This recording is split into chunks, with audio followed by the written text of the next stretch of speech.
तो हैदराबाद लोकसभा सीट पर रोचक मुकाबला देखने को मिल रहा है। बीजेपी ने ओवैसी को उनके ही गढ़ में अब घेर लिया है और हालात ये बन गए हैं कि 4 बार के लोकसभा सांसद एआईएमआईएम चीफ असदुद्दीन ओवैसी हैदराबाद की गली मोहल्लों में माइक लेकर के प्रचार करते नजर आ रहे हैं। दूसरी तरफ बीजेपी की प्रत्याशी माधवी लता ने पूरे जोर शोर के साथ प्रचार अपना शुरू कर दिया है, मैदान में उतरी हैं और लगातार ओवैसी पर माधवी लता हमलावर भी हैं।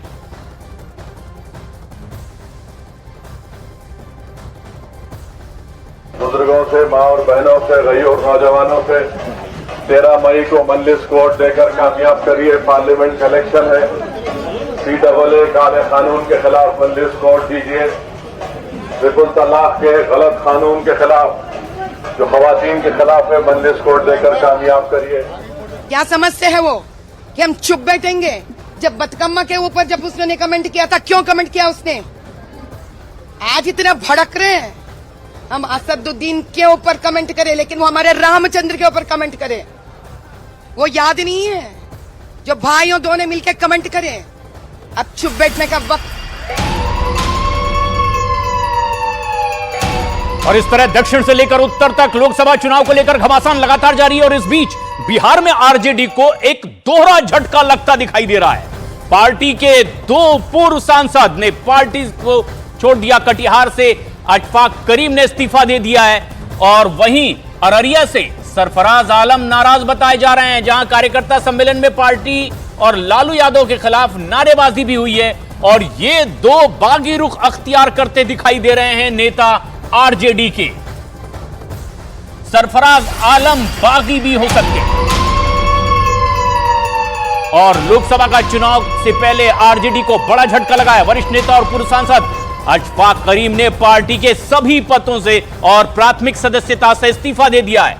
अशफाक करीम ने अपना इस्तीफा राष्ट्रीय जनता दल प्रमुख लालू प्रसाद यादव को भेज दिया और इस दौरान उन्होंने आरजेडी पर मुसलमानों की अनदेखी करने का भी आरोप लगाया और बताया यह गया कि वो कटिहार सीट से टिकट न मिलने से नाराज थे, क्योंकि महागठबंधन में कटिहार की सीट कांग्रेस के खाते में चली गई है और ऐसे में अब अपनी नाराजगी जाहिर करते दिखाई दे रहे हैं अशफाक करीम। लोकसभा टिकट ना मिलने से नाराज नेता अब आरजेडी से बागी रुख अख्तियार किए हुए। तो वहीं कटिहार से लगे हुए अररिया जिले में भी आरजेडी को एक बड़ा झटका लगा है, जहां टिकट ना मिलने से पूर्व सांसद सरफराज आलम नाराज हो गए हैं और इनके बाद उन्होंने कार्यकर्ता सम्मेलन बुलाया है, जिसमें आरजेडी लालू प्रसाद यादव और तेजस्वी यादव के खिलाफ जमकर नारेबाजी हुई है। वहीं कार्यकर्ताओं को संबोधित करने के दौरान सरफराज आलम मंच पर ही रोते भी दिखाई दिए और दावा किया गया कि आरजेडी से टिकट कटने के बाद सरफराज आलम बागी भी हो सकते हैं और चुनावी मैदान में उतर सकते हैं। आरजेडी ने पूर्व सांसद सरफराज आलम का टिकट काटते हुए उनके छोटे भाई शाहनवाज आलम को टिकट दे दिया है और इससे अब वो नाराज भी हैं।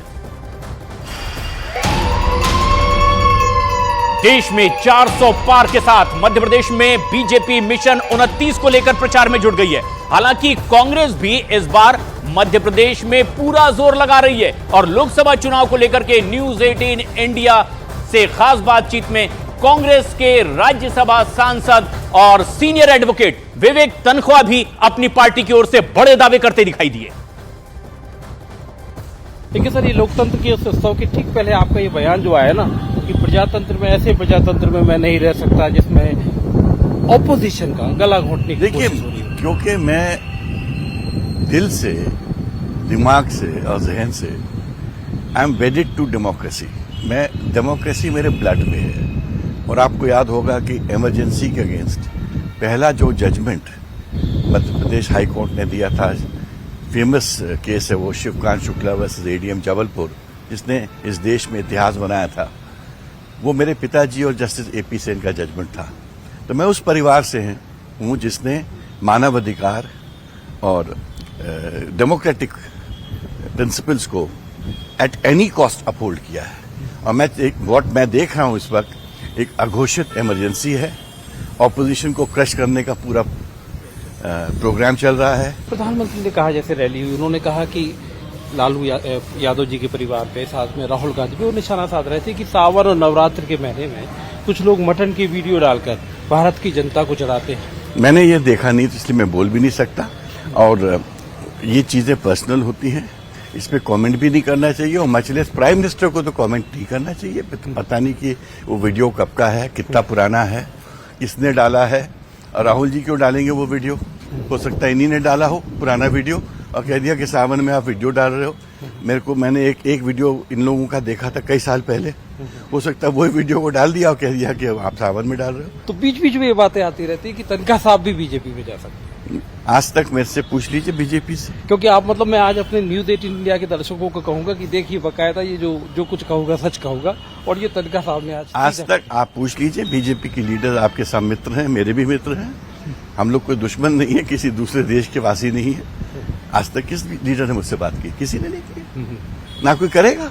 तो क्यों करेगा? उनको पता है कि जब मेरा कोई ऐसा इंटरेस्ट नहीं है। मतलब हम ये माने तनखा साहब तो नहीं जाएंगे। क्या करूंगा जाके? क्या है मेरी क्या उपयोगिता है जाने से? आप बताइए ना। तो ये चुनाव के पहले चुनाव के प्रचार के लिए जाते हुए होशंगाबाद, जबलपुर 2 लोकसभाओं में जा रहे हैं विवेक तनखा, सुप्रीम कोर्ट के जाने माने वकील हैं, और जो दावा कर रहे हैं कि जो विपक्ष है उसको बोलने नहीं दिया जा रहा, 1, और नंबर 2 पूरी। और लोकसभा चुनाव में कांग्रेस की जीत के लिए सचिन पायलट भी चुनाव प्रचार में लगे हुए हैं। उन्होंने राजस्थान में कई बड़ी सभाओं को भी संबोधित किया है, और खास बात यह कि सचिन पायलट ने यह दावा किया है कि राजस्थान में कांग्रेस इस बार बीजेपी से ज्यादा सीटें जीतेगी। उन्होंने यह भी कहा कि राहुल गांधी और प्रियंका गांधी के प्रचार का असर भी नतीजों में दिखाई देगा।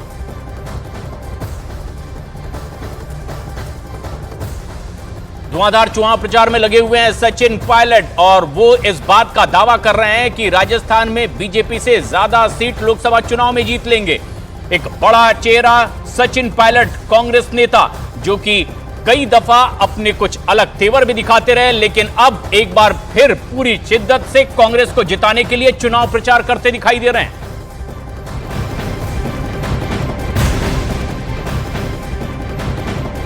और मिशन 2024 की जंग को जीतने के लिए आरएलडी प्रमुख जयंत चौधरी ने जी जान से अब प्रचार करना शुरू कर दिया है।